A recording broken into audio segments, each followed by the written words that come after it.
Well, today, British Home Secretary Priti Patel commented on the torrent of abuse that was published on Twitter and Instagram by Richard Cowie, a British rapper and songwriter known by his stage name Wiley. And she wrote that the anti-Semitic posts from Wiley are abhorrent. They should not have been able to remain on Twitter and Instagram for so long. And she wrote, "I've asked them for a full explanation. Social media companies must act fast to remove such appalling hatred from their platforms." Among the things that he wrote, as you said there, were suggestions that black people and Jews should be at war. He said, "Black people, this is a war, sadly, sorry." He declared that his statements against Jewish people are not anti-Semitic, but he's just anti what he called slippery people. And he likened Jewish people to the Ku Klux Klan, saying rednecks are the KKK and Jewish people are the law. Work that out. A lot of it was a bit unhinged and quite hard to figure out, but it alluded to also theories of Israel not belonging to the Jewish people, but instead to a lost tribe of black people from Africa.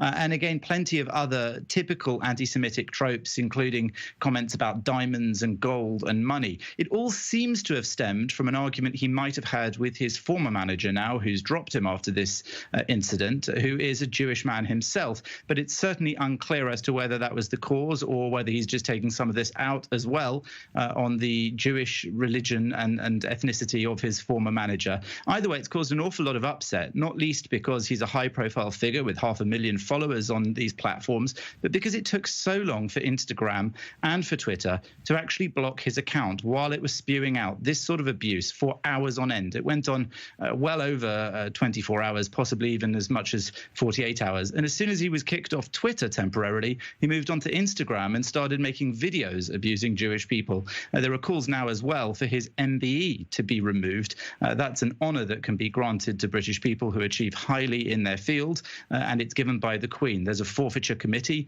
with lots of people writing to them asking for his to be forfeited because he has brought into disrepute the British honours system.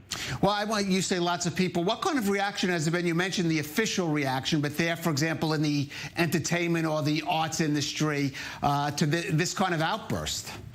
Well, I think it's pretty fair to say that most people have spoken out, who have spoken out about this, have spoken out against what he's saying. It's not nuanced or sophisticated analysis about geopolitics involving Israel, for example, nor could it even pretend to be. It is really the sort of ramblings and spewings of somebody who doesn't really make a very clear point themselves, except that they are deeply anti-Semitic. And so there's little doubt there that that seems to be motivating it. But what's alarming about this, of course, is, as usual in these sorts of incidences, there are plenty of people speaking out in support of him. And I think that's one of the things that's troubling people in general about the sort of anti-Semitic abuse that takes place online on these social media platforms like Twitter and Instagram.